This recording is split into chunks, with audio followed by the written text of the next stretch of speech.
Hi, mummies. Hope you're doing great and you're having a great one as we finish off winter. So today we're gonna be talking about something not small, very big. It's very big this time. So we're gonna be talking about communication. Communication. I know that in primary or high school, whichever happened to you first, um, we were taught that listening is a skill, and so is communication. Communication is also a skill. So we're going to be talking about communication in relation to our kids. So kids can be the ones you bore, you gave birth to, or your siblings, or just anybody else who you meet and you feel that they're a kid to you. So we're going to be talking about communication in that regard. So there are certain mistakes that we do as parents or has been done to us as kids, in terms of communication. I mean, if you grew up in our if you grew up in certain parts of the world, you get times where as a child you're not listened to. Anything you say is wrong. Anything you say is wrong. Like, they send you to the shop. When you come back and you want to explain why you are late and you are being shouted at, it's like, yay. It's like, look, they're just bombarding you and all together. So those are some of the things we grew up with, and we may take them as this is normal, this is how to communicate, and we give birth to our kids and we continue in that line. For example, um I was taught, was I taught, or it was just so I was not taught how to eye contact. So I learned how to eye contact after varsity in the workplace. I read somewhere and they said you need to eye contact. So I think, was I taught? I don't know if somebody taught me or it was just something that was happening, that when an adult speaks to you, you look down. When they ask you a question, you keep looking. When they call your name, you look up, and then they say whatever they're saying, you look down. From where I'm from, it's a sign of respect. It's a sign that I respect you, the one who's talking. So you keep quiet as a sign of respect, as opposed to other cultures. Um, when they talk to you, you need to respond. So depending on your eye contact, I've learned what eye contact does. Like, if something is being said and they said you have stolen 2 rand, and then I look down, they will say, yeah, it's true, she stole it. But if I keep my eyes on you, it's like I didn't do it, or something like that. I stand to be corrected. So with communicating to our kids, I have a 1-year-old sweet daughter, and I'm always tempted to shout, and not even hear what she's saying. And I mean, she's 1 year something, and sometimes I don't even hear what she's saying or what she's trying to say. But I've learned that I need to listen and be attentive to her and give her that attention. So one of the things that you should do as a parent, ask honest questions, not overloaded questions. For example, an overloaded question would be, why didn't you come back from school on time? Why didn't you do your homework? Why didn't you wash the dishes? Why didn't you bath? Why are you coming back now? Those are not honest questions, because I mean, which one should the child answer? And if you grew up like me, I'll be looking down and let you finish talking so that I can move. So ask honest questions. Ask, so why didn't you do your homework by now? And wait for a response. And hear the response. Don't wait so that you ask another one. No, hear the response. The response could be, I didn't understand what I needed to do. And then you're like, oh, okay, is it? So let's see. So it's maths and you don't understand. Let me help you. Argument done. But the long short is when you are asking overloaded questions, because you'll say, Why didn't you do your homework? Why didn't you bath? Why are the dishes not washed? Why is the house dirty? Before the child could answer, you'll slap them. Like, that's just the honest truth. You'll slap the child because it's like you have not done anything out of the 6 things I've counted. So you've just overloaded questions. You have not asked a question so that to get an honest answer. Do you get it?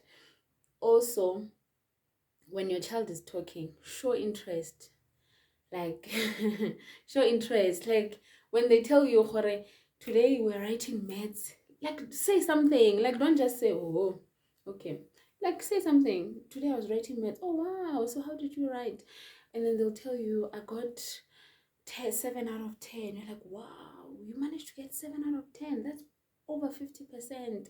So how do you feel about it? And they tell you, no, the 3 that I didn't get is because somebody was disturbing me when I was writing and I got distracted, so I couldn't finish on time. There, you've gotten to hear that your child actually has an issue. They can't concentrate if they're distracted, or they're being bullied at school. Most of us miss it if the child is being bullied at school, simply because you overlook. Why did you get 7 out of 10? You're not studying. How you must be like somebody's child. You must be like so and so. And that works against, it works against the good that the child is trying to do. So when a child knows and believes that you have faith in them, look, they do wonders. They do, like, look, they do so incredible. So when I was in primary, my life science teacher and my English teacher, okay, my English teacher and he has, unfortunately, has passed on. So he used to write poems for me. I was in grade 6 or 5. He wrote poems for me and said I should practice, and then tomorrow I'll say it to him. I don't know what those poems meant, and they were in English. I don't know why he was doing that, but somehow it elevated me. Like, it gave me the boost. Hey, get over English, you must get over school. So I'll push on it, and make sure I get it right. I remember there's this one time there was I think a grade 7 farewell or something, and the grade 7 couldn't do anything on stage. We had to do things for them. Hey, you should have seen. He gave me a poem and he recited it for me with he showed me, you must do this, you must do that. I come and see the following day. I clapped it simply because that man believed in me. Like, he showed, like, you would make sure, like, look, like, look, you got it, push, you got it, push, you got it, so that thing, somebody has faith in you, it encouraged me, it pushed me, it made me to want to do more and push and do more and push and do more, so when you show that level of faith as a parent to your child, they push. Look, they push. I don't believe there's a dumb child. We're just special in our own way. We just need special help where we can. So for me, I got a push of, you can do it, you can do it. It's like I was thrown in the deep and then I had to come out. So from there, I managed to learn I went out of my way to learn the language and be able to also write my own poetry, study about poetry and all that, simply because somebody believed in me. So you need to believe in your child. As hard as it can be, you need to believe in your child. Even if you see that my child is a bit slow when it comes to language or when it comes to counting, but you need to believe in them. It's not the teacher's job. It's not up to the teachers whether your child pass or not. It's up to you as the parent. As I'm saying this, I'm remembering that I have a 1-year-old who's gonna come and ask me grade 7 maths, which is beating me now. So it means when she starts grade 1, I need to start reading her books so that I can be aligned. Because if you give me a grade 7 paper now for maths, I'm out. I wouldn't know what to do. But yeah, believe in your child and show them that you believe in them. They must know that you believe in them. and they must know that you are the one person who believes them. It shouldn't be that if people come and say your child have beaten another child, you also beat them. Your child needs to be sure, okay, I'm on the street, they say I've beaten this child. I said no, no one believes me. If I go to my mother or if I go to my father and I tell them that I didn't do it, my parents will believe me. Your child should have that confidence that not my mother would believe that I haven't done it. It's about let the community kill me, because when I get home it's going down, they want to beat me again. Yes, you can punish your child whichever way, but look, it shouldn't be that your child doesn't trust, can't come to you, they can't come running. When the world is hitting them from the back, they can't run to you, they are scared. However, faith.